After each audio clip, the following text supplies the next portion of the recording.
Hello friends, स्वागत है आप सभी का उत्तराखंड पोस्ट पर। उत्तराखंड से जुड़ी हर खबर सबसे पहले उत्तराखंड पोस्ट पर। साथ ही उत्तराखंड से जुड़े रोचक वीडियो देखने के लिए आज ही सब्सक्राइब करें हमारा यूट्यूब चैनल और बेल आइकन को जरूर प्रेस करें।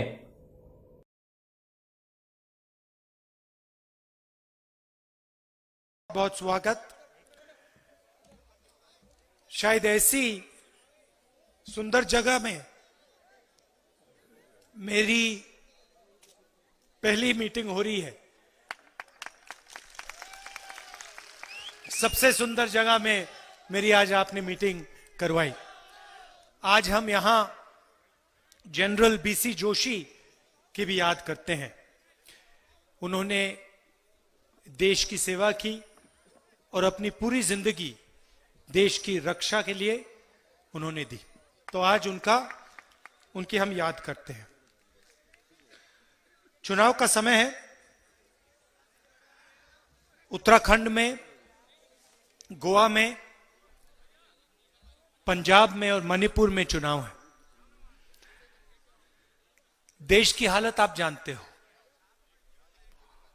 प्रधानमंत्री नरेंद्र मोदी ने वायदा किया था कि हर साल 2 करोड़ युवाओं को वो रोजगार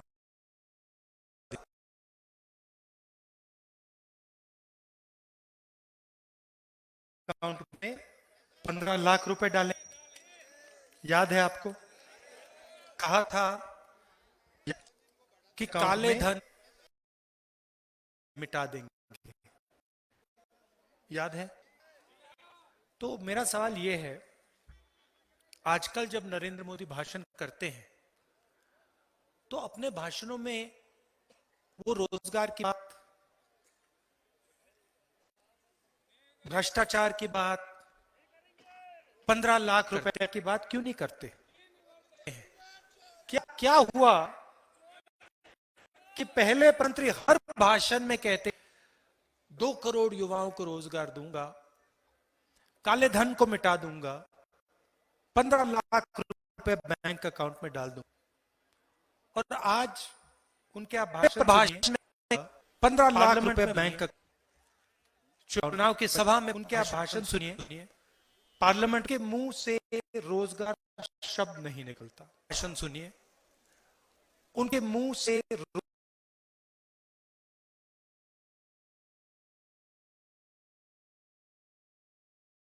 आज भाषण करेंगे, टीवी पे देखना, मैं गारंटी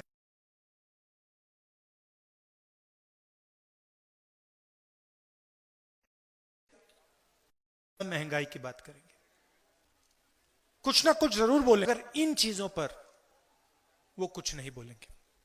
वो आपको यह भी नहीं बताएंगे कि पिछले 5 सालों में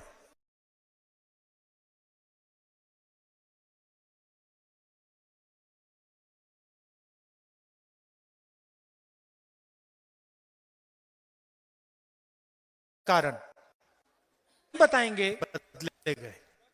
नरेंद्र मोदी आपको नहीं कहेंगे। आज हिंदुस्तान में, सिर्फ उत्तराखंड में नहीं, पूरे हिंदुस्तान में युवा नहीं मिलता है। आज मैं यहां आपको यह बताने आया हूं कि हिंदुस्तान में रोजगार युवाओं को क्यों नहीं मिल रहा। कांग्रेस पार्टी होती थी, यूपीए की सरकार होती, तो हम जो छोटे कारीगर होते हैं, जो स्मॉल और मीडियम बिजनेस वाले लोग, जो छोटे दुकान वाले लोग होते हैं, जो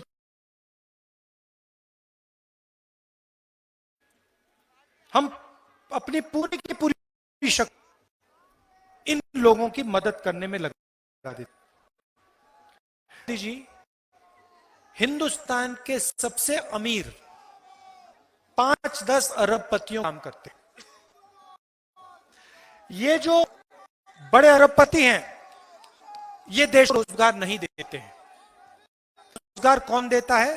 रोजगार किसान, रोजगार छोटा व्यापारी देता है, दुकान देता है, स्मॉल और मीडियम बिजनेस वाले लोग हैं,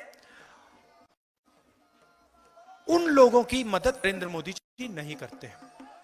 मैं आपसे सवाल पूछना चाहता हूं, नोटबंदी हुई, नोटबंदी से किसानों का फायदा हुआ? कोई हिंदुस्तान में किसान है जो कह सकता है हां नोटबंदी से मेरा फायदा हुआ?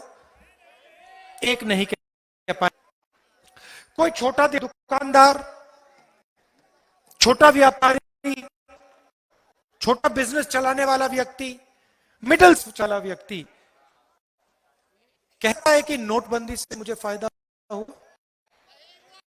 नहीं कह सकते। आप बैंक के लाइन में खड़े थे, उस लाइन में आपने हिंदुस्तान के अरबपति को हुआ देखा? एक भी था? नहीं। नोटबंदी में नरेंद्र मोदी हिंदुस्तान के मजदूर, हिंदुस्तान के छोटे दुकानदार, स्मॉल और मीडियम बिजनेस लाने वाले लोगों से पैसा निकाला, उनकी जेब में से पैसा निकाला, 2-3 अरब की जेब में से पैसा निकाला। भाषणों में उन्होंने आपसे कि देखो काले धन पे मैंने लड़ाई शुरू करी है, काले धन को मैंने मिटाने का काम किया है। आज नोटबंदी के बारे में नरेंद्र मोदी बिल्कुल नहीं बोलते। फिर जीएसटी लागू की। मैं आपसे पूछना चाहता, किसान खड़े हैं, छोटे दुकानदार होंगे, मजदूर होंगे, मैं आपसे पूछना चाहता हूं जीएसटी से आपको फायदा हुआ क्या? 5 अलग अलग टैक्स लगाए, हर रोज छोटे व्यापारियों को, किसानों, मीडियम बिजनेस चलाने वालों को कुछ ना कुछ तंग करते हैं। कभी जीएसटी लगा देंगे, कभी नोटबंदी कर देंगे। कोरोना के समय आपने देखा होगा, टीवी पे आपने मजदूरों को पैदल चलते हुए देखा? याद है आपको कि मजदूर बेंगलोर से, मुंबई से, दिल्ली से, उत्तर प्रदेश और बिहार की ओर चले जा रहे थे? याद है आपको? नरेंद्र मोदी जी ने मदद की। बस का टिकट दिया, ट्रेन का टिकट दिया ना? हाँ बिल्कुल। अरे आप देखिए, पता नहीं, आप फेसबुक पे देखिए, पता नहीं आपने कल फेसबुक पे देखा या नहीं, एक छोटे बिजनेस चलाने वाले व्यक्ति ने फेसबुक पे आत्महत्या की, जहर खा लिया। और जहर खाने के बाद उस व्यक्ति ने नरेंद्र मोदी जी का नाम लिया और कहा कि हिंदुस्तान के प्रधानमंत्री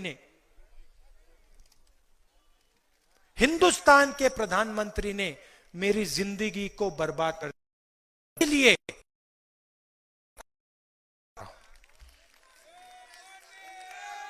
हिंदुस्तान की जनता को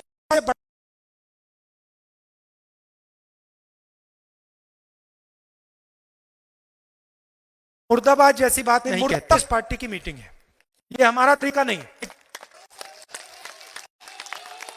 वो बीजेपी के लोग जरूर मुर्दाबाद, हम मुर्दाबाद नहीं कहते हैं, हम मुर्दाबाद नहीं कहते हैं। हम लड़ते हैं, जरूर पूरा दम लगा के हम लड़ते हैं, मगर हिंसा और गलत शब्दों का प्रयोग हम नहीं करते।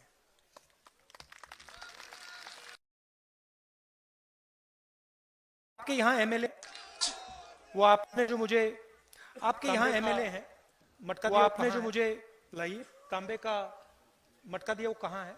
लाइए।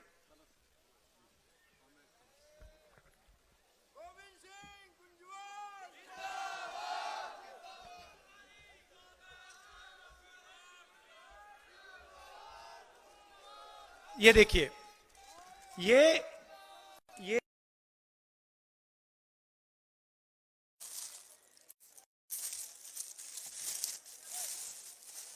ये जो है, ये आप लोगों ने, आपके कारीगरों ने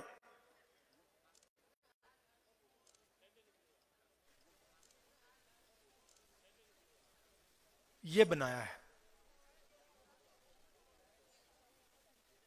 इसके माध्यम से आपको रोजगार मिलना चाहिए।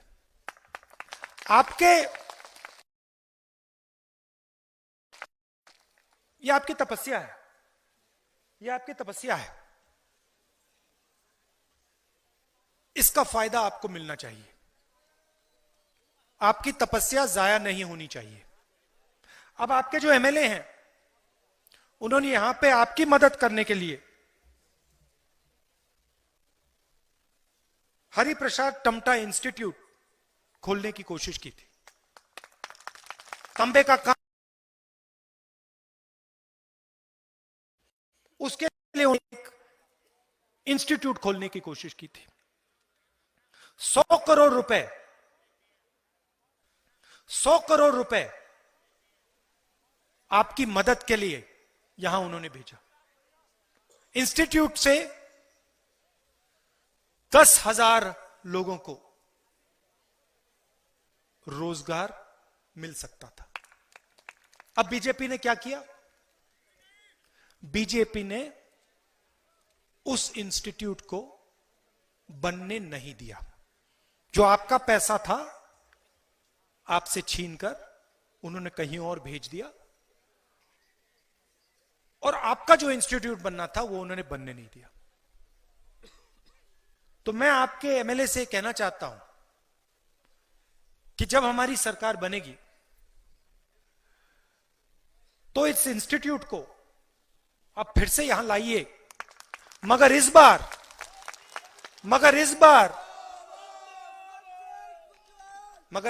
10,000 युवाओं को रोजगार की बात मत कीजिए। इस बार 15 या 20,000 युवाओं को रोजगार उस इंस्टीट्यूट से मिलना चाहिए। कुंजवाल जी ने यहां के किसानों की मदद करने के लिए अमूल जैसी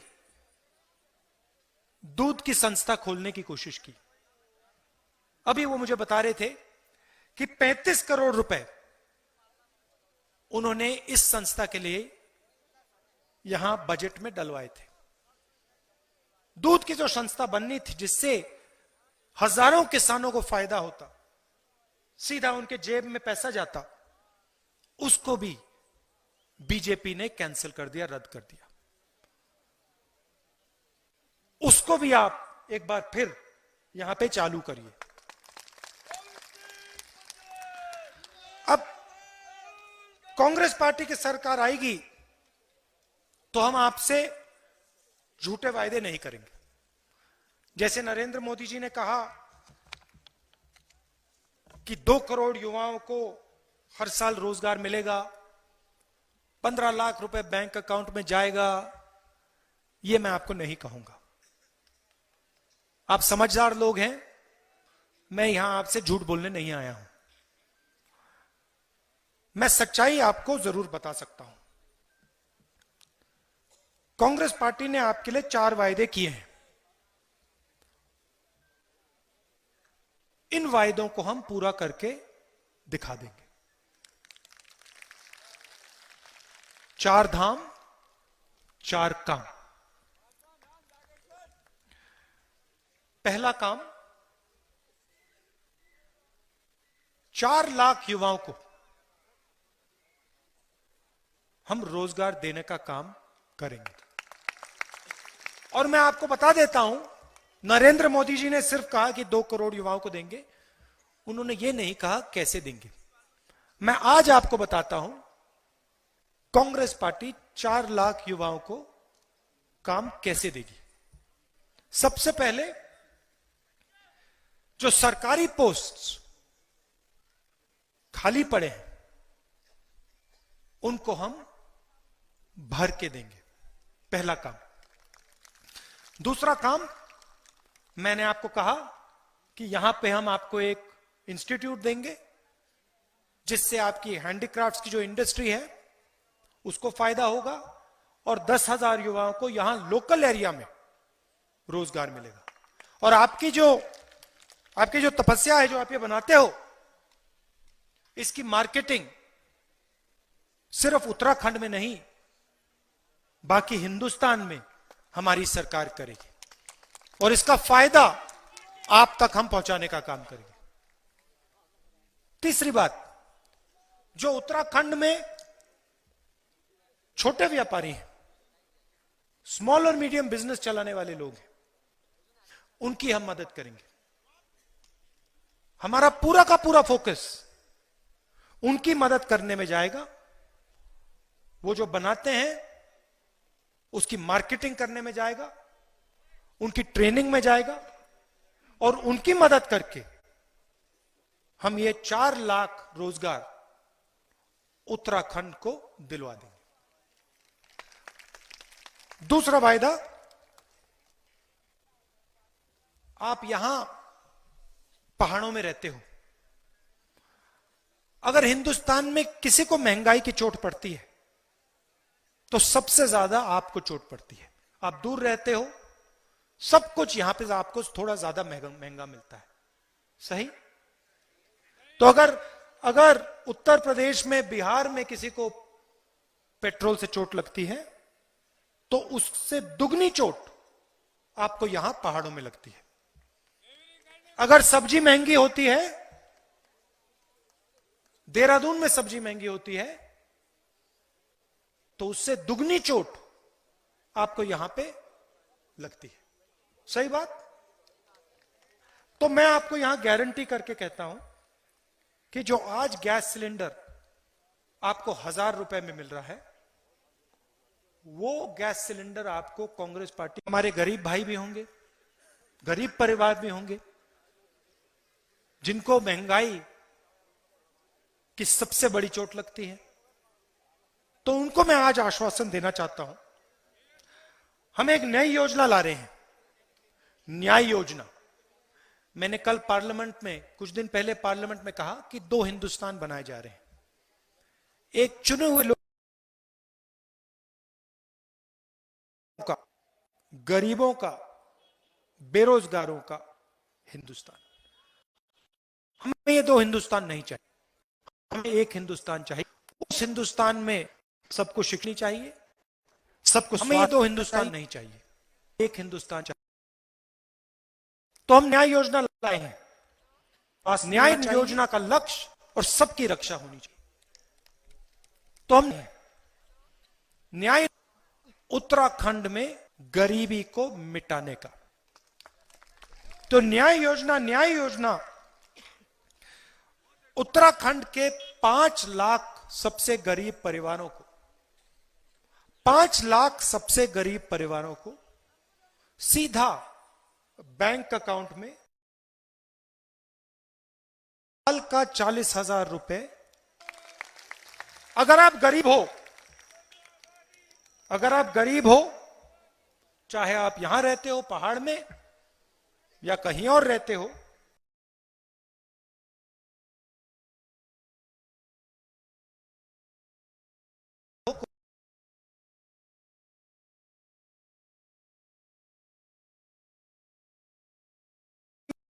कांग्रेस पार्टी डाल के दे देगी। और ये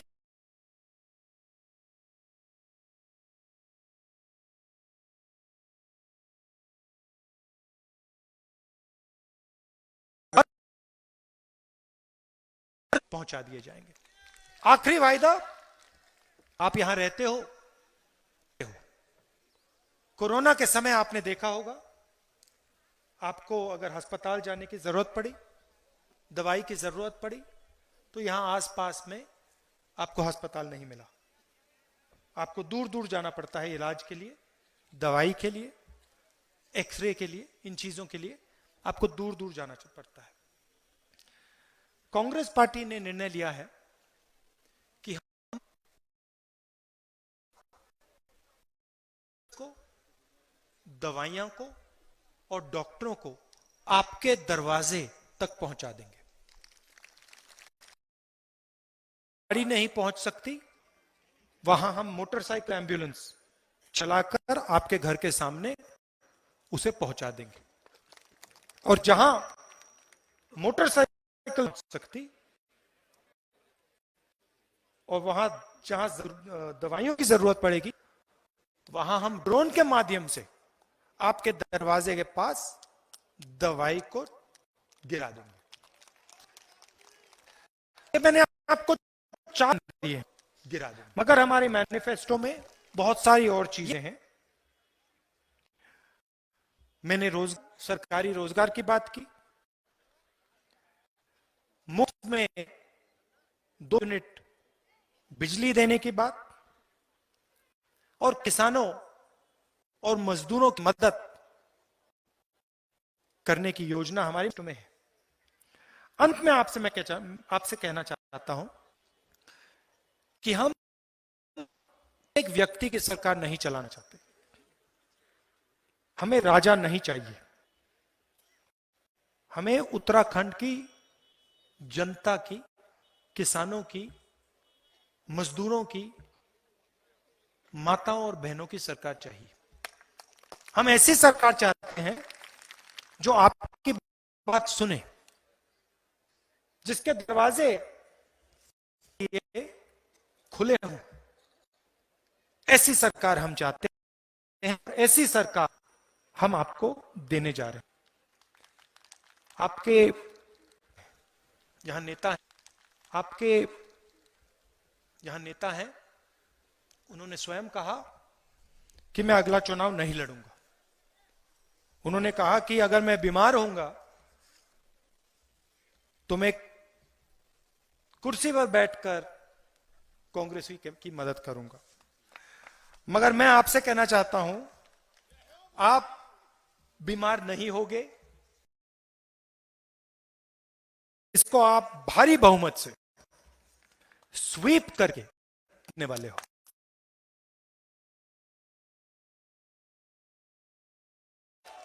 क्यों जीतोगे? कुंजवाल जी क्यों जीतेंगे? क्योंकि वो आपके बीच में रहते हैं, आपकी आवाज को सुनते हैं, मिलकर आपके साथ काम करते हैं।